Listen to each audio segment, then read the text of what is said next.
ನಮಸ್ಕಾರ, ನಾನು ನವಿತಾ ಜೈನ್. ಉಡುಪಿಯಲ್ಲಿ ಒಂದೇ ದಿನ 210 ಕೇಸ್. ಬಾಂಬ್ಗೆ ಬೆಚ್ಚಿದ ಕರಾವಳಿ.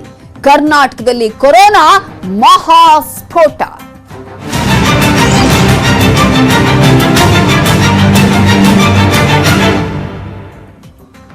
ಇಡೀ ಕರ್ನಾಟಕಕ್ಕೆ ಈಗ ಮಹಾರಾಷ್ಟ್ರದ ನಂಜು ಹಬ್ತಾ ಇದೆ. ಮೂಲ ಸೋಂಕಿಗಿಂತಲೂ ಮುಂಬೈನಿಂದ ಬಂದಿದ್ದೇ ಹೆಚ್ಚು.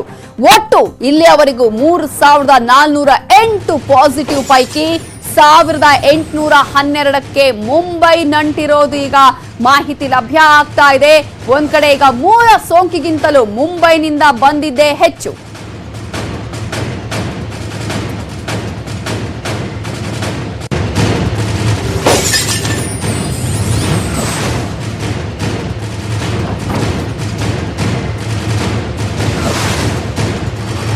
ಮಹಾರಾಷ್ಟ್ರದಿಂದ ಬಂದವರಿಗೆ ಸೋಂಕು. ಕ್ವಾರಂಟೈನ್ ನಲ್ಲಿ ಇರೋರಲ್ಲೂ ಕೂಡ ಪಾಸಿಟಿವ್. ಈಗ ಇಡೀ ಕರ್ನಾಟಕವನ್ನೇ ಬೆಚ್ಚಿ ಬೀಳಿಸ್ತಾ ಇದೆ ಮುಂಬೈನ ನಂಜು.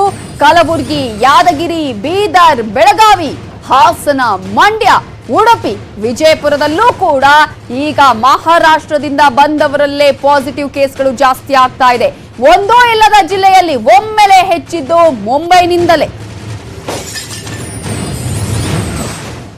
ಉಡುಪಿಯಲ್ಲಿ ಯಾವತ್ತೂ ಕೂಡ ಇಲ್ಲದಂತಹ, ಇಡೀ ರಾಜ್ಯದಲ್ಲೇ ಸಾಕಷ್ಟು ಸಂಖ್ಯೆಯಲ್ಲಿ ಇಲ್ಲದಂತಹ ಪಾಸಿಟಿವ್ ಪ್ರಕರಣಗಳು ಇವತ್ತು ಒಂದೇ ದಿನ ದಾಖಲಾಗಿದೆ. 210 ಪಾಸಿಟಿವ್ ಕೇಸ್ಗಳು ಮುಂಬೈನಿಂದ ಬಂದವರಲ್ಲಿ ಹೆಚ್ಚು ಪಾಸಿಟಿವ್ ಆಗಿದೆ ಅಂತ ಹೇಳಿ ಕಂದಾಯ ಸಚಿವರಾಗಿರುವ ಆರ್ ಅಶೋಕ್ ಹೇಳಿಕೆಯನ್ನ ಕೊಟ್ಟಿದ್ದಾರೆ. 15ರಿಂದ 20 ಸಾವಿರ ಜನ ಮಹಾರಾಷ್ಟ್ರದಿಂದ ಬಂದಿದ್ದಾರೆ. ಕೊರೋನಾ ತಡೆಯುವಂತಹ ಕೆಲಸವನ್ನ ಮಾಡಲಾಗ್ತಾ ಇದೆ ಅಂತ ಹೇಳಿ ಕಂದಾಯ ಸಚಿವರಾಗಿರುವ ಆರ್ ಅಶೋಕ್ ಹೇಳಿಕೆಯನ್ನ ನೀಡಿದ್ದಾರೆ.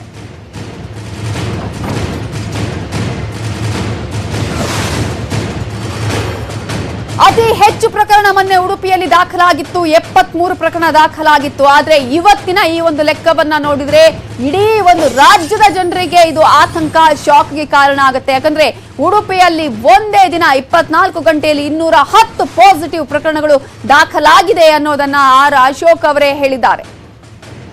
ಉಡುಪಿಯಲ್ಲಿ ಇವತ್ತು ಒಂದೇ ದಿನ 210 ಪಾಸಿಟಿವ್ ಕೇಸ್ ಬಂದಿದೆ. ಅದೆಲ್ಲನೂ ಕೂಡ ಮಹಾರಾಷ್ಟ್ರದ ಬಾಂಬೆಯಿಂದ ಬಂದಂಥ ಕೇಸು. ಹೆಚ್ಚು ಬಾಂಬೆ ಮತ್ತು ಪುಣೆಯಿಂದ ಬಂದಂಥ ಕೇಸ್ಗಳು ಪಾಸಿಟಿವ್ ಆಗ್ತಾ ಇದೆ. ಅದಕ್ಕೆ ಎಚ್ಚರ ವಹಿಸಬೇಕು. ಮತ್ತು ಅವರಿಗೆ 7 ಡೇಸ್ ಕ್ವಾರಂಟೈನ್ ಮಾಡಿದ್ರೆ ಏನು ಉಪಯೋಗ ಆಗ್ತಾ ಇಲ್ಲ. ಅದಕ್ಕೆ ಅದನ್ನು ಹೆಚ್ಚು ಮಾಡಬೇಕು. ಮಹಾರಾಷ್ಟ್ರಕ್ಕೆ ಸಂಬಂಧಪಟ್ಟಂಥ ಸ್ಪೆಷಲ್ ಆದಂಥ ಒಂದು ನಿಲುವನ್ನು ಇವತ್ತು ಮುಖ್ಯಮಂತ್ರಿಗಳ ನೇತೃತ್ವದಲ್ಲಿ ನಾವು ತೆಗೆದುಕೊಂಡಿದ್ದೀರಿ. ಸಭೆ ಪೂರ್ತಿ ಮಹಾರಾಷ್ಟ್ರದಿಂದ ಬರ್ತಕ್ಕಂಥ ಕೊರೋನಾವನ್ನು ತಡೆಗಟ್ಟೋದು ಹೇಗೆ ಅನ್ನೋದ್ರ ಬಗ್ಗೆ ನಮ್ಮೆಲ್ಲ ಜಿಲ್ಲಾಧಿಕಾರಿಗಳಿಗೆ ನಾವು ಸೂಚನೆ ಕೊಟ್ಟಿದ್ದೀರಿ. ಮಹಾರಾಷ್ಟ್ರದಲ್ಲಿ ಅತಿ ಹೆಚ್ಚು ಪಾಸಿಟಿವ್ ಪ್ರಕರಣಗಳು ದಾಖಲಾಗ್ತಾ ಇದೆ.